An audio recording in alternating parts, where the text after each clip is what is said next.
Hello friends, welcome back to my channel. तो आज हम पढ़ने वाले हैं SKMU UG सेमेस्टर 2 24-28 के स्टूडेंट के लिए MDC 2 बॉटनी का इम्पोर्टेंट क्वेश्चन आंसर। अभी तक कोई बता नहीं सकता कि 100% सब्जेक्टिव होगा या ऑब्जेक्टिव होगा, इसीलिए किसी भी टीचर ने अभी तक MDC का क्वेश्चन आंसर नहीं करवाया है। तो पहला वीडियो मैं लेकर आई हूँ MDC बॉटनी का, वो भी लेकर आई हूँ सब्जेक्टिव, क्योंकि कुछ दिन पहले बताया गया था कि न्यू एजुकेशन पॉलिसी के तहत 25-29 वालों का ऑब्जेक्टिव होगा, इसीलिए आज मैं सब्जेक्टिव करवाने वाली हूँ। आशा है कि आप लोगों का सब्जेक्टिव भी होगा, और सब्जेक्टिव आए या ऑब्जेक्टिव, आप सब्जेक्टिव की तैयारी कीजिएगा तो आपका ऑब्जेक्टिव अपने आप ही हो जाएगा। तो चलिए देर ना करते हुए हम शुरू करेंगे और देखेंगे क्वेश्चन आंसर को।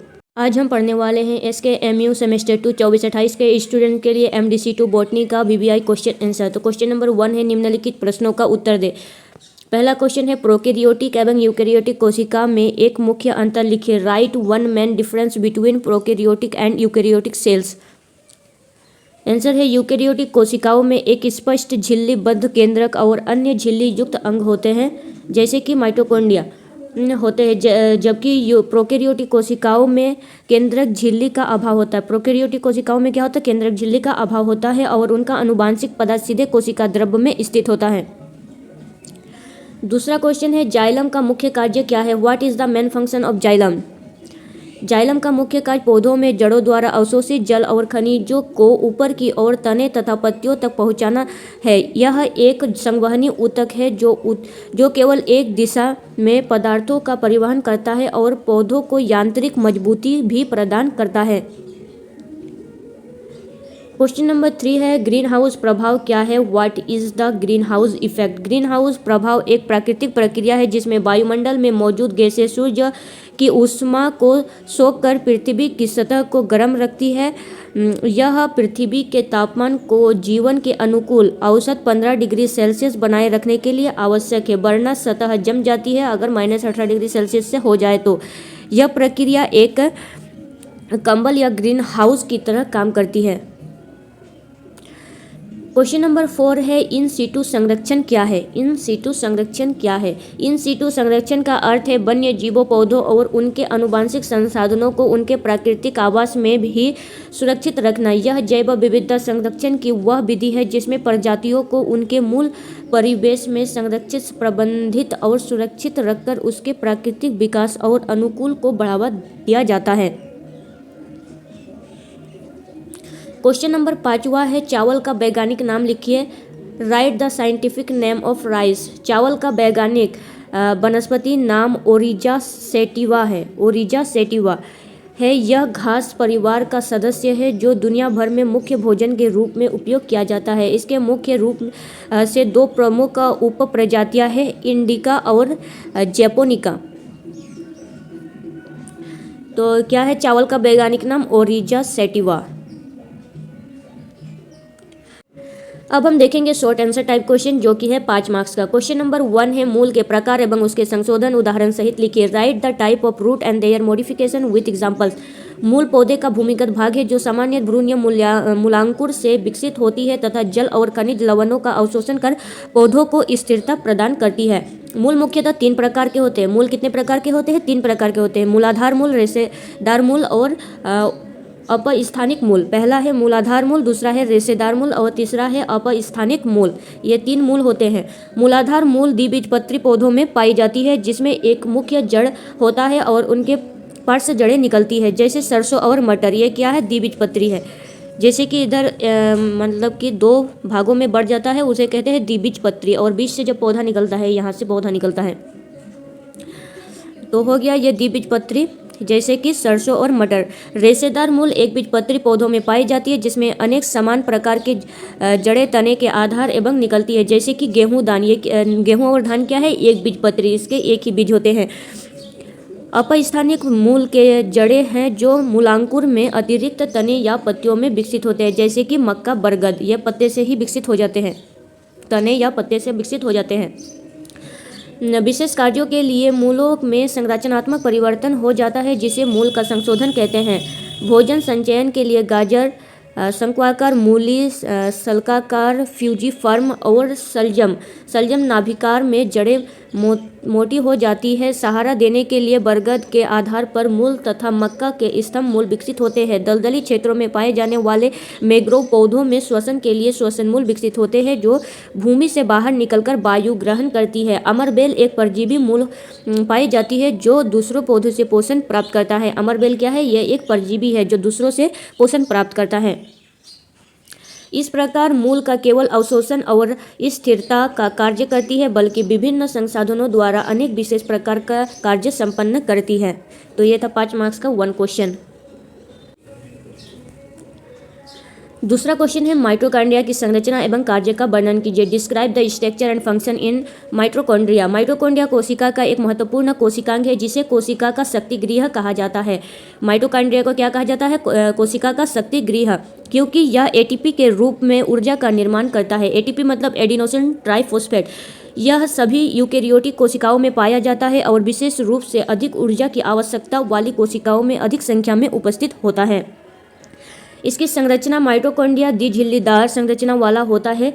इसकी बाह्य झिल्ली चिकनी और पारगम्य होती है, जबकि आंतरिक झिल्ली अंदर की ओर मुड़कर कई तहें बनाती है जिन्हें क्रिस्टे कहते हैं। क्रिस्टे वह श्वसन जाइलम है। एटीपी संश्लेषण कण पाए जाते हैं। बाह्य और आंतरिक झिल्ली के बीच अंतर झिल्ली स्थान होती है। आंतरिक भाग में मैट्रिक्स कहते हैं। आंतरिक भाग को क्या कहते हैं? मैट्रिक्स। इसमें डीएनए, आरएनए, राइबोसोम और विभिन्न एंजाइम उपस्थित होते हैं। इसमें डीएनए के कारण यह अर्ध स्वायत्त कोशिकांग माना जाता है। डीएनए का फुल फॉर्म होता है डीऑक्सी राइबो न्यूक्लिक एसिड और आरएनए का राइबो न्यूक्लिक एसिड।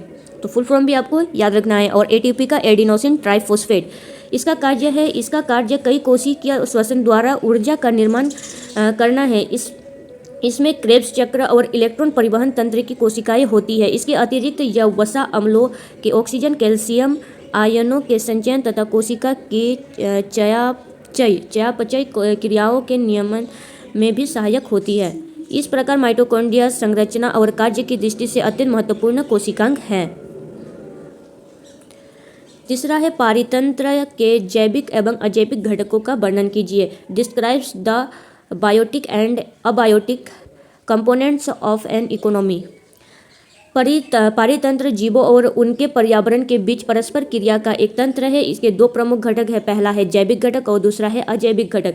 जैविक घटक ये पारितंत्र के जैविक घटक होते हैं जिन्हें 3 भागों में बांटा जाता है। फिर जैविक घटक को 3 प्रकारों में बांटा जाता है। पहला है उत्पादक, दूसरा है उपभोक्ता और तीसरा है अपघटन। तो उत्पादक हरे पौधों और शैवाल जो प्रकाश संश्लेषण द्वारा अपना भोजन स्वयं करते हैं। उपभोक्ता वे जीव जो अपना भोजन स्वयं नहीं बना सकते और अन्य जीवों पर निर्भर करते हैं, जैसे कि शाकाहारी गाय, हिरन, मांसाहारी शेर तथा सर्वाहारी मनुष्य। ये क्या है? उपभोक्ता है जो दूसरों पर निर्भर रहते हैं। तीसरा है अपघटन। बैक्टीरिया और फफूंद जो मृत जीवों को अपघटित कर पोषक तत्व पुनः मिट्टी में मिलाते हैं। तो ये क्या है? अपघटन। दूसरा है अजैविक घटक। ये पारितंत्र के निर्जीव घटक होते हैं, जैसे कि प्रकाश, तापमान, जल, वायु, मिट्टी, खनिज, लवण, आर्द्रता आदि। ये घटक जीवों के जीवन, वृद्धि और वितरण को प्रभावित करते हैं। इस प्रकार जैविक और अजैविक घटक मिलकर पारितंत्र का निर्माण करते हैं और इसके बीच संतुलन बना रखना आवश्यक है। इससे प्रकृति का चक्र सुचारू रूप से चलता रहता है। तो यह था मोस्ट इंपॉर्टेंट क्वेश्चन जो कि था पारितंत्र के जैविक एवं अजैविक घटक। ये मोस्ट इंपॉर्टेंट क्वेश्चन है जो आपको अच्छे से याद रखना है, क्योंकि ये बार बार पूछा भी जाता है। अब हम देखेंगे long answer type question. Question number 1 है प्रोकैरियोटिक एवं यूकैरियोटिक कोशिका में अंतर स्पष्ट कीजिए तथा कोशिका अंगकों का वर्णन कीजिए। Explain the difference between prokaryotic and eukaryotic cell and describe the cell organelles. Answer दिया गया प्रोकैरियोटिक एवं यूकैरियोटिक कोशिकाएं संरचना जटिलता के आधार पर एक दूसरे से भिन्न होती है। प्रोकैरियोटिक कोशिकाएं में स्पष्ट झिल्ली से घिरा नाभिक नहीं होता, बल्कि अनुवांशिक पदार्थ न्यूक्लियस क्षेत्र में पाए जाते हैं। इसमें झिल्लीबद्ध कोशिकांग अनुपस्थित होते हैं और राइबोसोम 70S प्रकार के होते हैं। इसका आकार छोटा होता है। प्रोकैरियोटिक का आकार छोटा होता है तथा उदाहरण के रूप में बैक्टीरिया आते हैं। इसका उदाहरण है बैक्टीरिया।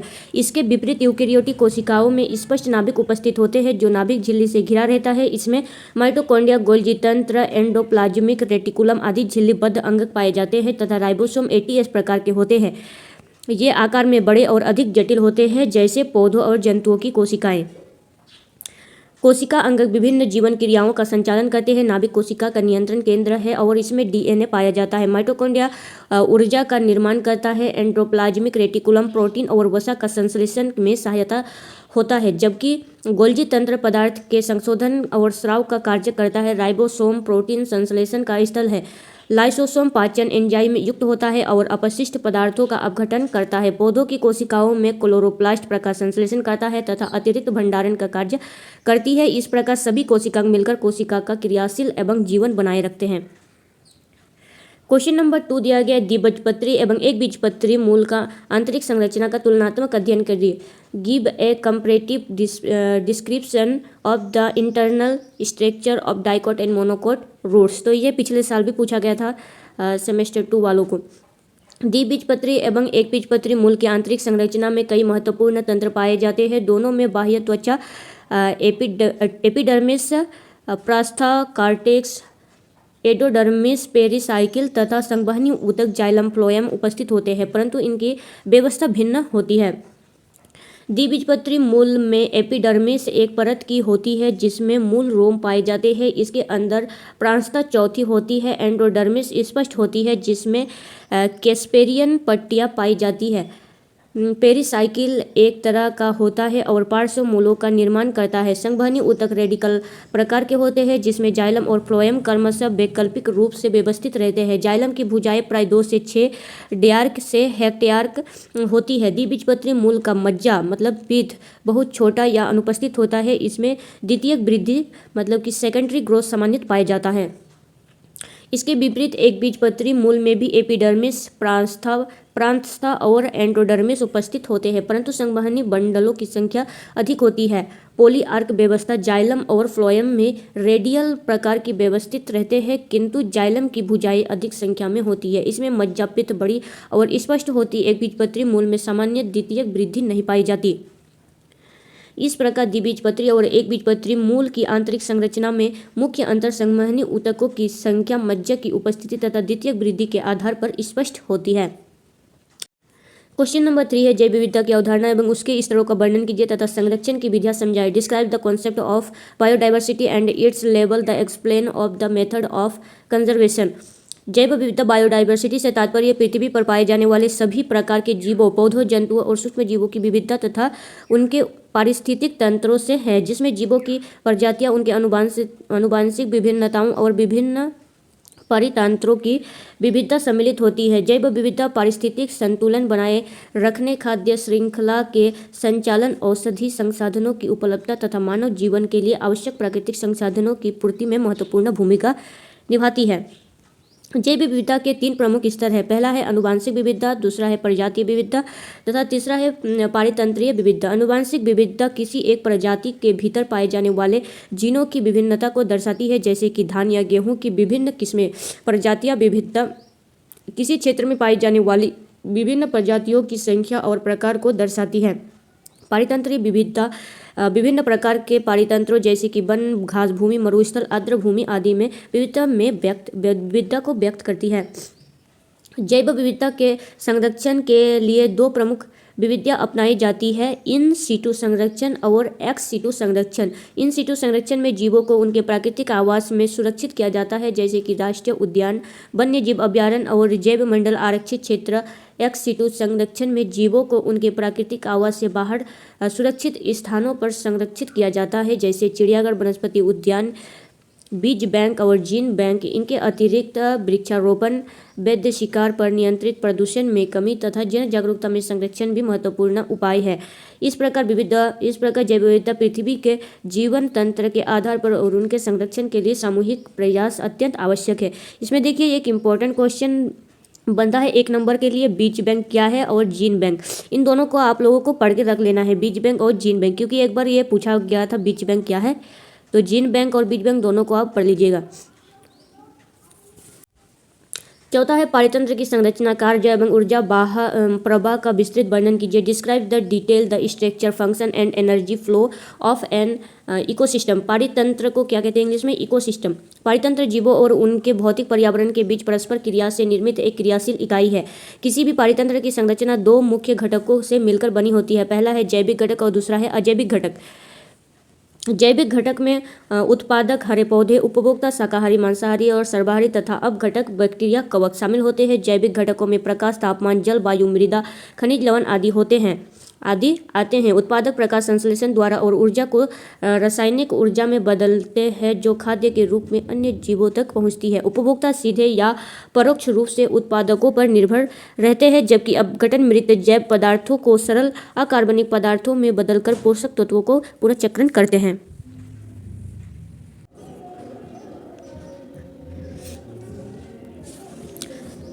परितंत्र के कार्यों में मुख्यतः ऊर्जा प्रवाह, पोषक तत्वों का चक्रण जैसे कार्बन, नाइट्रोजन, जल चक्र और खाद्य श्रृंखला व खाद्य जाल का निर्माण शामिल है। खाद्य श्रृंखला में ऊर्जा का ट्रॉफिक स्तर से दूसरे स्तर तक स्थानांतरित होती है। इस प्रक्रिया में प्रत्येक स्तर पर कुछ ऊर्जा ऊष्मा के रूप में नष्ट हो जाती है, इसलिए ऊर्जा का प्रवाह एकदिश होता है। लिंडेमैन ने 10% नियम के अनुसार एक ट्रॉफिक स्तर से अगले स्तर तक केवल लगभग 10% ऊर्जा की स्थानांतरित होती है। यही कारण है कि खाद्य श्रृंखला में ऊपरी स्तरों पर जीवों का संख्या कम होता है। अतः परिसंचरण एक संतुलित एवं स्वयं नियंत्रण तंत्र है जिसमें संरचना और कार्य आपस में जुड़े होते हैं तथा ऊर्जा का निरंतर प्रवाह और पोषक तत्वों का चक्रण जीवन को निरंतरता को बनाए रखता है। क्वेश्चन है आर्थिक वनस्पति का महत्व लिखिए तथा चावल, गेहूं एवं नीम का आर्थिक महत्व समझाइए। Write the importance of economic vegetation and example the economic importance of rice, wheat and neem. इन तीनों का महत्व समझाना है।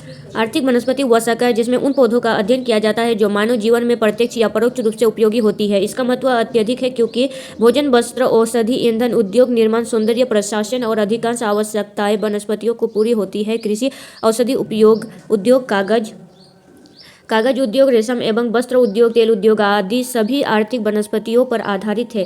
यह देश की अर्थव्यवस्था को मजबूत करने, रोजगार प्रदान करने तथा जीवन स्तर सुधारने में महत्वपूर्ण भूमिका निभाती है। तो पहला हम देखेंगे आर्थिक महत्व चावल का। इसका वैज्ञानिक नाम है ओरिजा सेटिवा। चावल भारत सहित एशिया के अधिकांश देशों का मुख्य खाद्यान्न है। यह कार्बोहाइड्रेट का प्रमुख स्रोत है और करोड़ों लोगों का मुख्य भोजन है। धान की भूसी से तेल निकाला जाता है। क्या सच में धान की भूसी से तेल निकाला जाता है? तो पता नहीं इसका, धान की भूसी से तेल भी निकलता है या नहीं। तेल तो नहीं निकलता है मुझे लगता है, लेकिन यहाँ लिखा गया है धान की भूसी से तेल निकाला जाता है जो स्वास्थ्य के लिए लाभकारी है। पुआल का उपयोग पशु चारे, कागज निर्माण तथा ईंधन के रूप में किया जाता है। चावल में स्टार्च, अल्कोहल और विभिन्न खाद्य उत्पादक जैसे कि मुरमुरा, पोहा आदि बनाए जाते हैं। तो जो आप मुरमुरा या पोहा खाते हैं वह चावल से बनता है। दूसरा है गेहूं। इसका वैज्ञानिक नाम है ट्रिटिकुम एस्टिवम का आर्थिक महत्व। गेहूं विश्व के प्रमुख खाद्य फसल है जो आटा, मैदा, सूजी आदि बनाने में उपयोग होता है। इसमें रोटी, ब्रेड, बिस्कुट, पास्ता आदि तैयार किए जाते हैं। यह प्रोटीन, ग्लूटेन और कार्बोहाइड्रेट का अच्छा स्रोत है। गेहूं की भूसी पशु चारे में उपयोग होता है। इसके अतिरिक्त इसमें स्टार्च और अल्कोहल भी बनाया जाता है।